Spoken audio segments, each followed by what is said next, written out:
नमस्कार दोस्तों, स्वागत है आप सभी का एक बार फिर से फाइनेंशियल डाटा यूट्यूब चैनल में। दोस्तों, इस आईपीओ सीजन तो आपने बहुत अच्छा पैसा बनाया होगा। एनएसडीएल जिसने बेहतरीन रिटर्न दिए, चाहे लिस्टिंग वाले दिन ज्यादा रिटर्न नहीं दिए बट अगले 2 दिन में ही उसने कमाल कर दिया। आदित्य इंफोटेक बहुत ही बेहतरीन रिटर्न दिए, एमएनबी इंजीनियरिंग ने भी डिसेंट रिटर्न दिए, श्री लोटस ने भी डिसेंट रिटर्न दिए, लक्ष्मी इंडिया फाइनेंस जो था वो ठीक ठीक रहा, कुछ खास उसने मेरे को आईपीओ में उसमें नजर नहीं आया। पहले तो डिस्काउंट लिस्टिंग हुई बट अब हमारे पास 2 आईपीओ और आ जाते हैं, ब्लू स्टोन ज्वेलरी और साथ में जेएसडब्ल्यू सीमेंट। अब ये दोनों आईपीओ में से हम कौन से आईपीओ में यहां पर अप्लाई करें और कौन सा अवॉइड करें, क्या दोनों ही अवॉइड करने हैं? आज की वीडियो में आपको सब पता चल जाएगा और मैं इसको अप्लाई कर रहा हूं या अवॉइड कर रहा हूं, आज आपको वीडियो के एंड तक आपको पता चल जाएगा। वीडियो शुरू करने से पहले आप सभी से रिक्वेस्ट है, चैनल पर पहली बार विजिट कर रहे हो तो फाइनेंशियल डाटा चैनल को सब्सक्राइब करो, साथ में इस बेल आइकन को जरूर दबाओ ताकि आने वाली वीडियोस की नोटिफिकेशन मिल पाए। और आपको हमारे चैनल पर अलग अलग टाइप की वीडियोस मिल जाएगी। हम आईपीओ से रिलेटेड, म्यूचुअल फंड से रिलेटेड, इंश्योरेंस से related time to time videos डालते रहते हैं। आपको फाइनेंशियल डाटा चैनल में अलग अलग वीडियोस मिल जाएगी। मैंने पॉडकास्ट भी करी हुई है, आप देख सकते हो। ये पॉडकास्ट आप चेक कर सकते हो। गुरमीत सर के साथ पॉडकास्ट करी है, हनीफ सर के साथ करी है, विभोर सर के साथ करी है। काफी सारी बढ़िया बढ़िया पॉडकास्ट आपको फाइनेंशियल डाटा चैनल पे मिल जाएगी, तो मेक श्योर आप इन पॉडकास्ट को भी जरूर देखोगे। तो चलिए दोस्तों, आज की आईपीओ रिव्यू वीडियो शुरू करते हैं।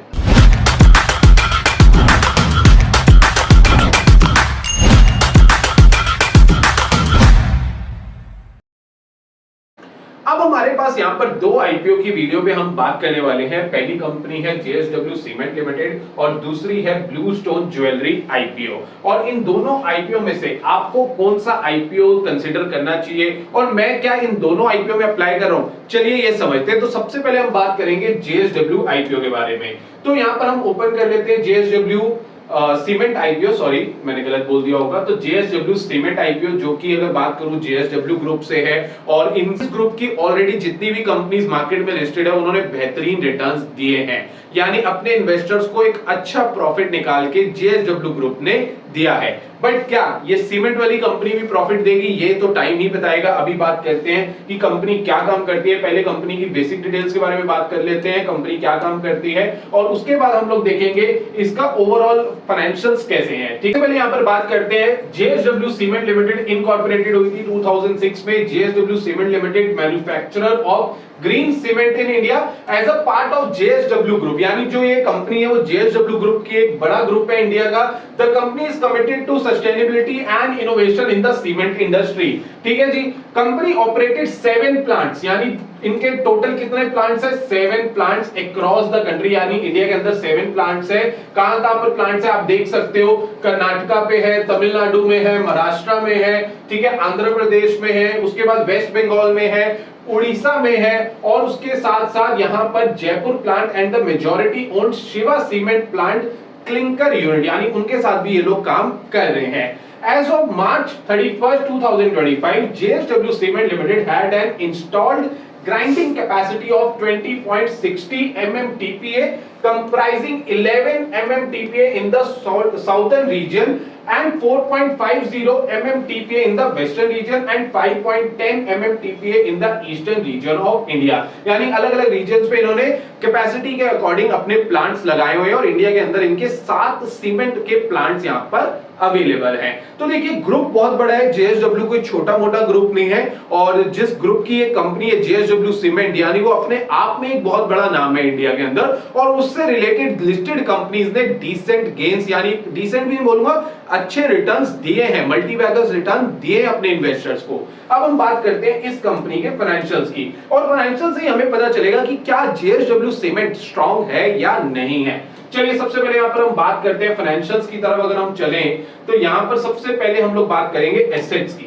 तो देखते हैं एसेट्स यहाँ पर कितने हैं और क्या ग्रोथ नजर आ रही है। सबसे पहले बात करेंगे 31 मार्च 23 की 10,218 करोड़ के एसेट्स हैं, जो अच्छी ग्रोथ नजर आई। 11,318 करोड़ के यहाँ पे एसेट्स हो गए। 31 मार्च 2025 को 12,000 करोड़ के इनके एसेट्स हो गए, जो कि एक अच्छी बात यहाँ पर नजर आ रही है। रिवेन्यू की बात करें 5982 का यहाँ पर रिवेन्यू है, यानी अप्रोक्सीमेटली 6,000 करोड़ का रिवेन्यू है। 31 मार्च 24 में 6,114 करोड़ का रिवेन्यू हो गया, और दोबारा से 31 मार्च 2025 में कंपनी का रिवेन्यू थोड़ा सा डिक्लाइन होता है और कंपनी अप्रोक्सीमेटली 5,900 के आसपास का रिवेन्यू करती है। अब हम प्रॉफिट आफ्टर टैक्स की बात करें तो 31 मार्च 23 में कंपनी का प्रॉफिट था 104 करोड़ का, 31 मार्च 24 में 62 करोड़ का प्रॉफिट हुआ और 31 मार्च 2025 में कंपनी लॉस मेकिंग हुई, यानी कंपनी ने लॉस करा 163 करोड़ का लॉस, यानी 2 साल तो कंपनी ने प्रॉफिट बनाया बट यहां पर आगे कंपनी ने लॉस दिया। एबिटा की बात करें तो 826 करोड़ का एबिटा था 23 में, 1035 करोड़ का था 24 में, 815 करोड़ का एबिटा था यहां पे 2025 में। तो देखिए फाइनेंशियल्स ठीक ठीक है, मैं ये नहीं कहूंगा ये वाला जो साल है यानी 25 इनके लिए एक अच्छा नहीं रहा, यहां पे इन्होंने लॉस करा। और अगर पीछे मैं कहूं तो यहां पर एक चीज एक ध्यान से देखो, क्योंकि ये सीमेंट इंडस्ट्री है, ठीक है जी, ये सीमेंट इंडस्ट्री में जो कंपटीशन है वेरी हाई कंपटीशन, बहुत ज्यादा हाई होता है, तो मार्जिन्स बहुत कम होते हैं, इसीलिए आप देख रहे हो मैं यहां पे इसको क्लीन करता हूं, क्लीन करके आप ध्यान से देखो टोटल इनकम हो रही है 6000 करोड़ की, यानी कंपनी जो रेवेन्यू कर रही है वो 6000 करोड़ का रेवेन्यू कर रही है, बट आप प्रॉफिट देखो तो सिर्फ 100 करोड़। कंपनी रेवेन्यू कर रही है 6114 करोड़ यानी 6114 करोड़ का, प्रॉफिट कितना हो रहा है 62 करोड़।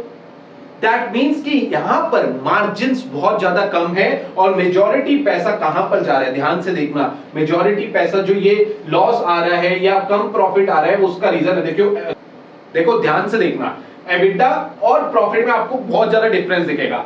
एबिटा में से सारी चीजें जब माइनस होती है, इंटरेस्ट, टैक्स, डेप्रिसिएशन, अमोर्टाइजेशन, तो आपका आता है प्रॉफिट आफ्टर टैक्स। अब आपने देखा एबिटा से जब माइनस कर रहे हैं तो यहां पर प्रॉफिट आफ्टर टैक्स, तो यहां 2 साल तो प्रॉफिट रही, तीसरे साल लॉस आ गया।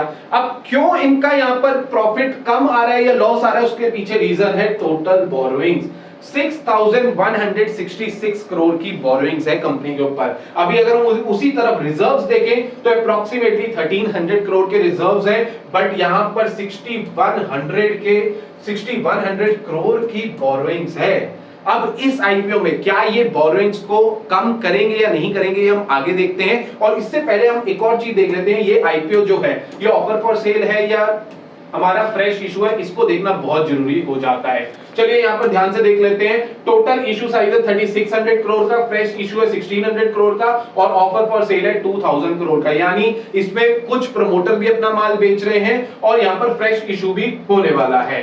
ठीक है जी, अब आगे बढ़ते हैं। हमने फाइनेंशियल समझ लिए, मेरे को ठीक ठीक फाइनेंशियल्स लगे बिकॉज सीमेंट इंडस्ट्री से कंपनी है। दूसरा उसके बाद जो ये कंपनी है वो सीमेंट इंडस्ट्री में आपके मार्जिन्स बहुत कम होते हैं, इसीलिए आपको यहां पर थोड़ा सा प्रॉफिट में इनके लॉस देखने को भी मिला और प्रॉफिट कम देखने को मिला है। और दूसरा इनका यहां पर जो प्रॉब्लम मेन है वो है बोरोइंग्स ज्यादा है। अब की परफॉर्मेंस इंडिकेटर देखोगे तो आधी जगह तो वो नेगेटिव आएगा, ठीक है जी।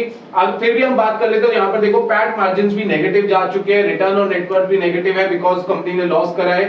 डेट टू इक्विटी ठीक है, दैट मींस कि कर्जा लिया हुआ है स्टिल बट वो मैनेज हो रहा है, ये एक अच्छी बात मुझे लगी। आरओई भी माइनस पे है, रिटर्न ऑन कैपिटल एम्प्लॉयड 7% की है। पी रेशियो आपकी माइनस पे आएगी बिकॉज कंपनी लॉस कर रही है लास्ट ईयर, इसलिए माइनस पे आ रही है। अब हम इनके ऑब्जेक्टिव की तरफ देखें तो ऑब्जेक्टिव में ये लिख रहे हैं प्री पेमेंट और रीपेमेंट इन फुल और part of all portion certain outstanding boring, यानी ये जो लोन लिया है ये लोन को उतारने के लिए पैसा यूज करेंगे, यानी जो 1600 करोड़ का आपका फ्रेश इशू आ रहा है उसमें से कुछ पैसा यहां जाएगा, जो कि एक अच्छी बात है। और पार्ट फाइनेंसिंग होगी the cost of establishing a new integrated cement unit at Rajasthan, यानी आरजे राजस्थान में एक न्यू सीमेंट प्लांट लग रहा है जहां पर जो 1600 करोड़ यूज हो रहे हैं उस 1600 करोड़ का जो फ्रेश इशू है उसमें से कुछ पैसा ये बोरिंग्स उतारेंगे और कुछ पैसा एक नए यूनिट में। तो देखिए आईपीओ में मुझे पॉजिटिव भी नजर आ रहे हैं, आईपीओ में मुझे नेगेटिव भी नजर आ रहे हैं। तो ओवरऑल अगर मैं बात करूं इस कंपनी की, मुझे अभी तक ठीक ठीक कंपनी नजर आ रही है। अब हम बात करते हैं अपने दूसरे आईपीओ की। चलिए पहले इसमें हम ग्रे मार्केट प्रीमियम देख लेते हैं कि ग्रे मार्केट प्रीमियम पे इसको कैसा रिस्पांस मिल रहा है, फिर हम दूसरे आईपीओ पे बात करेंगे। सबसे पहले यहां पर बात करते हैं ग्रे मार्केट प्रीमियम की, तो 13 रुपीस पर शेयर का ग्रे मार्केट प्रीमियम चल रहा है, जो कि बनता है अप्रोक्सीमेटली 8 to 9% का लिस्टिंग गेन होने की एक्सपेक्टेशन है, यानी 8 to 10% as per the grey market premium listing होने की एक्सपेक्टेशन हो जाती है। तो ये था जेएसडब्ल्यू का। अब हम बात करेंगे पहले ब्लूस्टोन ज्वेलरी की, फिर हम देखेंगे दोनों कंपनी में से मैं कौन सी कंपनी में अप्लाई कर रहा हूं। तो यहां पर हम सबसे पहले बात करेंगे ब्लू स्टोन ज्वेलरी लिमिटेड की। Blue Stone Jewellery and Lifestyle Limited manufactures and provide diamond, gold, platinum and studded jewellery under our flagship brand Blue Stone. यानी कंपनी का नाम है Blue Stone Jewellery and Lifestyle Limited और उसका जो famous brand है वो है ब्लू स्टोन के नाम से। और कंपनी कौन कौन सी ज्वेलरी बनाती है? Diamond jewellery, gold jewellery, platinum और स्टडेड ज्वेलरी बनाती है under the name blue Stone.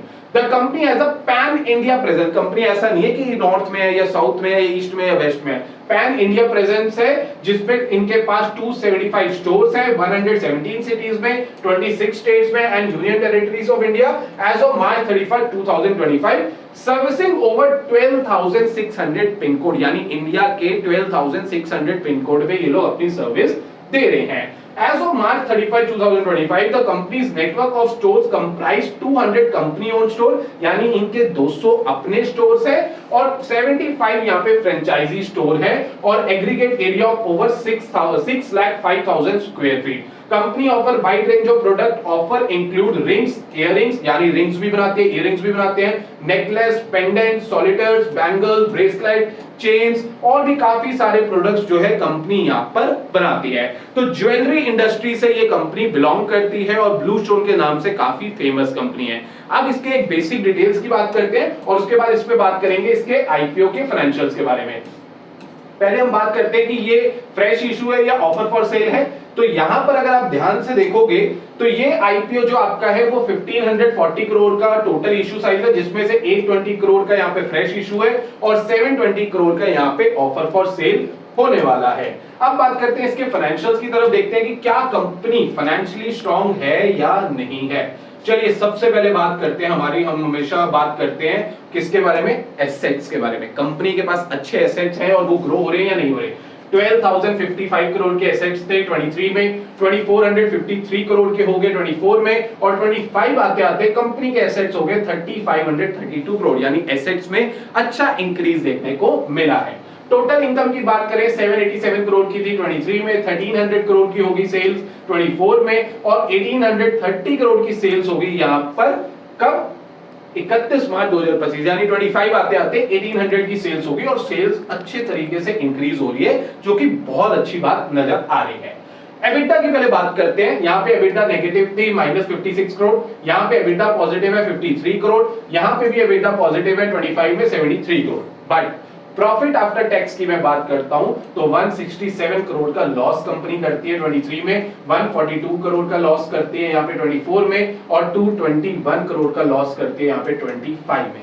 यानी लगातार तीनों साल कंपनी ने लॉस करा है। और बोरोइंग्स की अगर मैं बात करूं तो देखिए, पहले अगर हम बात करें रिजर्व्स एंड सरप्लस, 877 करोड़ के रिजर्व्स है 25 में और 728 करोड़ की बोरोइंग्स है। तो अगर मैं रिजर्व्स के मुकाबले देखूं बोरोइंग्स कम ही है, रिजर्व्स अच्छे हैं, जो कि मुझे एक अच्छी बात यहां पर नजर आ रही है। बट तीनों साल से कंपनी यहां पर नेगेटिव है और इसी की वजह से आपको काफी सारी जो वैल्यूज है, जो रेशियोज है, वो आपको नेगेटिव नजर आएगी क्योंकि कंपनी तीनों साल से लॉस कर रही है। बट अब मैं यहां पर इनका ऑब्जेक्टिव जानना चाहता हूं। तो इनके ऑब्जेक्टिव में अगर मैं देखूं तो funding our working capital requirement, यानी ये अभी अपना पैसा जो है लोन के लिए नहीं यूज करने वाले, लोन की रीपेमेंट नहीं होगी इस पैसे से। इनका जो फ्रेश इशू होने वाला है वो फंडिंग करेगा वर्किंग कैपिटल रिक्वायरमेंट को और जनरल कॉर्पोरेट पर्पसेस को, और बाकी जो पैसा है वो ओएफएस के थ्रू यहाँ पे प्रोमोटर्स अपना माल बेचकर निकल रहे हैं। ठीक है जी, प्रमोटर होल्डिंग एक बार चेक कर लेते हैं। इसमें प्रमोटर होल्डिंग नहीं मिल रही, अगर आपको मिलेगी तो प्रमोटर होल्डिंग कमेंट सेक्शन पे जरूर बताना। ठीक है जी, अब मैं इसका एक बार ग्रे मार्केट प्रीमियम देख लेते हैं कि ये आईपीओ ग्रे मार्केट में इसको कैसा रिस्पांस मिल रहा है। तो अगर मैं ग्रे मार्केट में यहां पर आ जाता हूं, ग्रे मार्केट प्रीमियम देखें तो अभी 16 रुपीस के अप्रोक्सीमेटली ग्रे मार्केट प्रीमियम चल रहा है, जो कि बन जाता है 3 से 4% आप कह लो। तो अभी 3% के आसपास इसका ग्रे मार्केट चल रहा है, जो कि लिस्टिंग गेन्स इनको दिखा रहा है यहाँ पे 464 रुपीस का एस्टिमेटेड एक लॉट पर प्रॉफिट हो सकता है। तो अब हमने यहाँ पर वीडियो में पूरी बात कर ली। हमने बात करी जेएसडब्ल्यू सीमेंट लिमिटेड के बारे में, हमने डिटेल में डिस्कस कर लिया, ब्लू स्टोन ज्वेलरी के बारे में डिटेल में डिस्कस कर लिया। अब क्या मैं इन आईपीओ को अप्लाई कर रहा हूं या नहीं कर रहा हूं, बहुत ध्यान से समझना मेरी बात। सबसे पहला पॉइंट, जो जेएसडब्ल्यू सीमेंट है कंपनी ठीक है, बट जो सेक्टर है वेरी कॉम्पिटिटिव सेक्टर, बहुत ज्यादा कंपटीशन मिलता है, बहुत बड़ी बड़ी कंपनीज यहां पर सीमेंट सेक्टर में ऑलरेडी काम कर रही है। बट यहां पर जो जेएसडब्ल्यू है उसकी जो मैनेजमेंट है वो काफी स्ट्रांग है, बिकॉज ग्रुप बहुत बड़ा है। अच्छे ग्रुप की कंपनी है, तो आप अगर जेएसडब्ल्यू सीमेंट मैं अप्लाई नहीं कर रहा, बिकॉज मेरे को ऐसा लगता है कि इसमें बहुत ज्यादा लिस्टिंग गेन्स नहीं होंगे। अगर लिस्टिंग गेन्स हुए तो मुझे ऐसा लगता है 5 से 10% के गेन्स होंगे, इससे ज्यादा की उम्मीद नहीं है। और वो भी अगर मार्केट में सिचुएशन ठीक नहीं रही तो ये भी डाउन हो सकता है, बिल्कुल पॉसिबिलिटी है। तो मैं इसको अभी अवॉइड कर रहा हूं। मेरा रीजन है, मेरा अवॉइड रीजन ये है कि मैं पहली बात तो है मैं ज्यादातर आईपीओ लॉन्ग टर्म के लिए नहीं लगाता, तो मैं ये आईपीओ नहीं लगा रहा लॉन्ग टर्म के लिए। सेकंड, लिस्टिंग गेन मुझे बहुत ज्यादा भी नजर नहीं आ रहे। अगर मैंने कोई भी डिसीजन चेंज करा तो मैं अपने टेलीग्राम चैनल पर शेयर कर दूंगा, तो टेलीग्राम चैनल जरूर ज्वाइन कर लेना। अभी जेएसडब्ल्यू सीमेंट आईपीओ को अवॉइड कर रहा हूं, बट मैनेजमेंट पर आप बेट ले सकते हो, क्योंकि जिस ग्रुप की कंपनी है उस ग्रुप ने अच्छा पैसा भी बना के दिया है, एक नामी ग्रुप है, अच्छा काम भी करता है। तो अगर आपको इस पे बेट लेनी है तो मैनेजमेंट पर ले सकते हो। मैं अवॉइड कर रहा हूं बिकॉज लिस्टिंग गेन मुझे ज्यादा नजर नहीं आ रहे, और मैं ज्यादातर लिस्टिंग गेन्स के लिए अप्लाई करता हूं, इसीलिए मैं इसको अवॉइड कर रहा हूं। अब आ जाओ दूसरा, ब्लू स्टोन ज्वेलरी। भाई यहां पर भी मेरे को ऐसा सीन लग रहा है कि मैं इसको भी अवॉइड करने वाला हूं, क्योंकि ये कंपनी मुझे इतनी खास समझ नहीं आ रही। देखिए सेक्टर ठीक है, ज्वेलरी सेक्टर में हमारे को इंडिया में ग्रोथ तो मिलेगी मिलेगी, बट मुझे ऐसा सेक्टर अभी ये वाली कंपनी समझ नहीं आ रही। दूसरा, कंपनी लॉस मेकिंग है, कंपनी प्रॉफिट नहीं बना रही है, तो मैं अभी फालतू में रिस्क लेना नहीं चाहता। मुझे ऐसा लग रहा है मेरे लिए और अच्छे ऑप्शंस अवेलेबल है, तो मैं इन दोनों ही आईपीओ को, ब्लू स्टोन और जेएसडब्ल्यू सीमेंट को मैं अवॉइड कर रहा हूं। बट आप अप्लाई कर रहे हो या अवॉइड कर रहे हो, अपने व्यूज कमेंट करके जरूर बताना। बाकी मेरा व्यू एजुकेशनल पर्पस के लिए है, मैं अपने रिस्क के अकॉर्डिंग डिसीजन लेता हूं। आप भी डिसीजन लो अपने रिस्क एपेटाइट के बेसिस पे लेना, ठीक है जी। बाकी जेएसडब्ल्यू सीमेंट मेरे को ग्रुप अच्छा लग रहा है, पेरेंट कंपनी इसकी बहुत स्ट्रांग है, आप इस पे बेट इसके मैनेजमेंट के बेसिस पर ले सकते हो, तो ठीक ठाक लिस्टिंग इन हो जाएंगे। ब्लू स्टोन में अगर लिस्टिंग इन हुए भी तो 3 से 5% की उम्मीद है, इससे ज्यादा मुझे नजर नहीं आ रही। बाकी मैं इन दोनों को अवॉइड करने वाला हूं। आप लोग अप्लाई करोगे या अवॉइड करोगे, कमेंट करके जरूर बताना। और आईपीओ से रिलेटेड और अपडेट्स आपको कहां मिलेंगे? आपको मिलेंगे फाइनेंशियल अड्डा टेलीग्राम और व्हाट्सएप चैनल पर, उनके लिंक डिस्क्रिप्शन में है, और चैनल को सब्सक्राइब और ज्वाइन कर लीजिए। आज की वीडियो के लिए इतना ही, मिलते हैं आप सभी के साथ नेक्स्ट वीडियो में। नमस्कार।